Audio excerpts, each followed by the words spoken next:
every presidential administration has had its ups and downs. Andrew Jackson's administration was certainly one that was controversial in some of the decisions that Jackson made. His political opponents basically labeled him a monarch. The opposition to Andrew Jackson led to the creation of a new political party called the Whigs, led by Henry Clay. Early in Jackson's administration, there was a problem, one of the cabinet wives. And in those days, if you were part of the cabinet, the wife of the cabinet member, there was a social scene. There was a sort of a code of conduct among the socialites in Washington, which was still very much of a second-rate city. It had not really grown to what it is now. But Jackson appointed to his cabinet as Secretary of War a man named John Eaton. Now, John Eaton was married to a woman named Peggy Eaton. Peggy's family had owned a boarding house in D.C. in which a lot of politicians would stay at. Now, Peggy Eaton, as a young woman, had sort of a reputation for being a flirt and being flirtatious with some of the people who stayed in her boarding house. She had been married to a naval officer who died at sea, so she had been married before. And then she married John Eaton, who John Eaton also had stayed in the boarding house. And John Eaton gets appointed Secretary of War by Andrew Jackson. And Jackson, fiercely loyal to his friends. Jackson's vice president was John C. Calhoun. John C. Calhoun's wife was not very keen on Peggy Eaton. She felt that Peggy was not fit for Washington society because of her alleged reputation. John Calhoun's wife then convinces the rest of Jackson's cabinet that we're not going to have anything to do with Peggy Eaton. We're going to shun her, ostracize her, make it very difficult for Peggy to be a socialite in DC. And basically Jackson tells his cabinet and his vice president to get their wives under control, and they got to show respect to Peggy and to John Eaton. Jackson's cabinet, they were at the mercy of their wives. Those were the days. So basically what it comes down to is John Eaton is eventually going to resign from the cabinet. Martin Van Buren, who was the Secretary of State, will also resign. This was actually maneuvered with Jackson, that Van Buren and Eaton would resign, and then it would give Jackson an excuse to clean house. By having them resign, he would then be able to get rid of the rest of his cabinet and reappoint a brand new cabinet. The cabinet that Andrew Jackson appoints are basically his cronies and become known as the kitchen cabinet. And for his loyalty, Martin Van Buren, by the way, resigns. He really didn't have a big issue with Peggy Eaton. He was a widower, so he didn't have a wife to hassle him on the subject. Jackson makes him ambassador to Great Britain, which was a plum post in those days. It was the top diplomatic post you could get.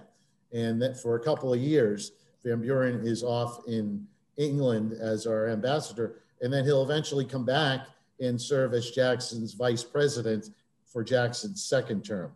Calhoun has basically cut his political throat. Without Jackson's support politically, Calhoun will not be able to run for president.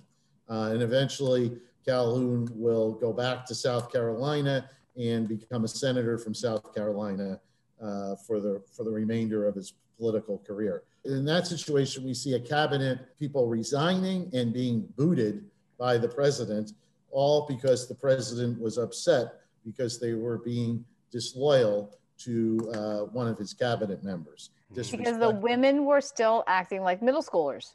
Yeah, yeah. And they were mean girls. Mean girls. They were mean girls. So we go forward to the 1861 election. Most historians would probably look at the 1860-61 transition period as being one of our rougher ones. I'm sure 2020-21 is going to fill a few pages as well. But when Abraham Lincoln got elected in November of 1860, there was going to be a 4-month lame duck period.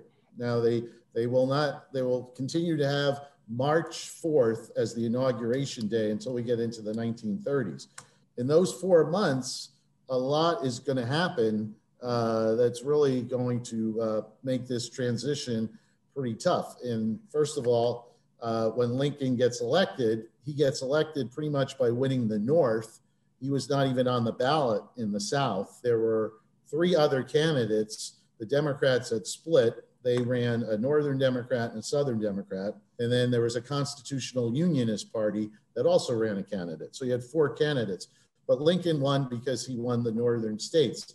When he wins the election, immediately South Carolina begins to talk secession. They did not agree with the Republican stance on slavery was no slavery expansion into the territories, to the new territories.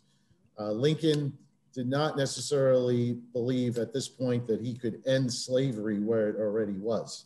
The issue of expansion of slavery and laws that potentially could be made under a Republican administration about the expansion of slavery led South Carolina within a month after Lincoln is elected. South Carolina is passing articles of secession and announcing that they are breaking from the Union. And then throughout that winter, other deep southern states are going to follow South Carolina's lead. And all the while, Abraham Lincoln is still in Illinois, in his hometown.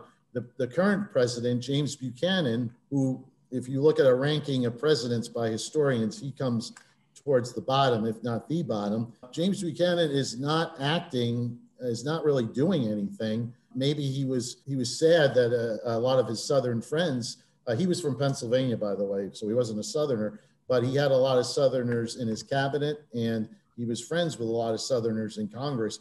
Maybe he was sad that his friends were all deserting him. He does not do much to stop what is happening. Buchanan did not send the military in to do anything. Some of the federal forts that are down south are being taken over by Southern militias, and Buchanan is not acting on that either. In February comes the certification of the electoral vote in Congress. There was a real fear that there could be Confederate sympathizers who could storm the Capitol, who could do something to overturn the results of the election.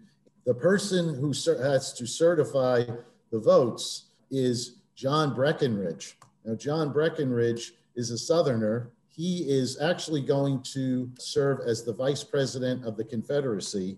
He actually takes the high ground on this, and he actually is going to officially certify the electoral results of Lincoln and not push for any type of overturn of the electoral decision. By the time Lincoln arrives in Washington, several of the Southern states have left the Union. Others are discussing whether to leave the Union. So by the time Lincoln arrives in DC, we have a country that's basically pulling itself apart. Lincoln is inaugurated in March, and then we have the Fort Sumter attack in April. And that incident, that Fort Sumter incident, is what's going to lead to the upper Southern states like Virginia, North Carolina. Those states will eventually pull out as well. So Lincoln is coming into a presidency in very difficult times. And remember, this man had only served 2 years in Congress, and he does put together a pretty good cabinet around him to help guide him. Yeah. The other transition in 1932-33, when President Herbert Hoover loses the election to FDR. Hoover and FDR had a very icy relationship. When Hoover finds out that he has lost the election, he sends FDR a courtesy telegram, conceding the election, no official public announcement, but he spends the remaining transition period, which was still 4 months, trying to get FDR to renege on any kind of New Deal programs that he's thinking of passing in his new administration. Hoover is outspoken against the New Deal. Even though he lost, he is still speaking out against the New Deal. saying to Americans, this is socialism coming our way. This is, we're going to have another Soviet Union in this country. It's going to break apart the timbers of the Constitution. He is trying behind the scenes to get FDR to assure him FDR will not really pass all of these expansive programs that he had talked about in the campaign. FDR is, of course, not going to do that. They did have a couple of meetings during the transition period, but nothing really came out of them productive, except that Hoover thought he could convince FDR to back down. And FDR basically, he was coming in on a landslide saying, I got the mandate, you lost. And another thing that people don't know during this transition period, when FDR was in Miami in a motorcade and somebody fired into the crowd, into the motorcade, the man who fired in from the crowd, his arm got knocked by a woman next to him. The bullet actually shot and killed, I believe it was the mayor of Chicago, was with FDR. And FDR, had that bullet been, had that arm, his arm been a little more steady, that could have ended FDR right there. And how different would history have been if FDR had been killed before he even took office, not just for the Depression, but for World War. And there's a very good image, in spite of their differences, FDR and Hoover, they did ride together to the inauguration in the same vehicle.